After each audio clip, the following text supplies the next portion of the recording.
Сәлеметсіздер ме, менің құрметті оқырмандарым. Бүгін сіздерге өте тез дайын болатын таңғы асты үйретемін. Ең алдымен сырымызды осылай ұзын етіп бөліктерге бөліп аламыз. Содан соң сосискамызды бөліп аламыз.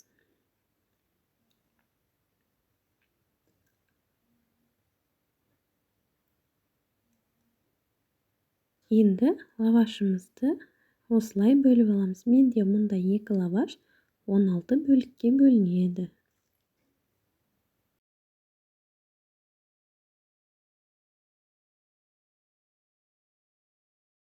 Енді лавашымызды осылай қойып, бір сыр, бір сосиска қойып, видеодағыдай орап шығамыз.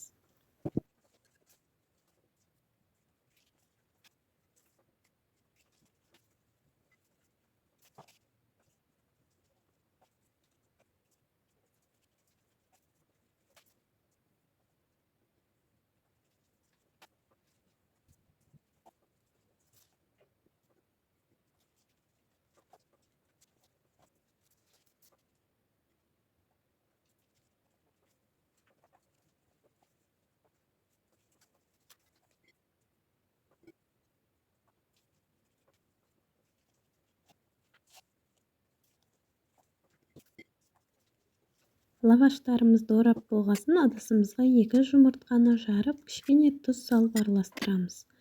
Табамызға майымызды құйып, осылай салып қуырып аламыз. Майды көп құюдың қажеті жоқ. Аз құйсаңыздар жеткілікті. Екі бетін де осылай әдемі етіп қызартып аламыз.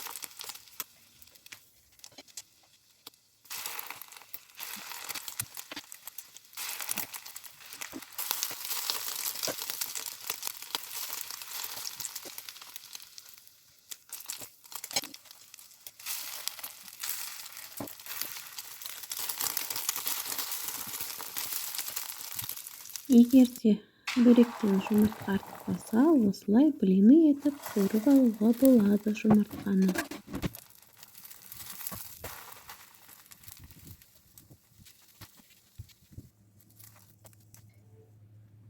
Мінекей, бөрегіміз дайын болды. Өте сондай дәмді, тез дайындалады. Астарыңыз дәмді болсын.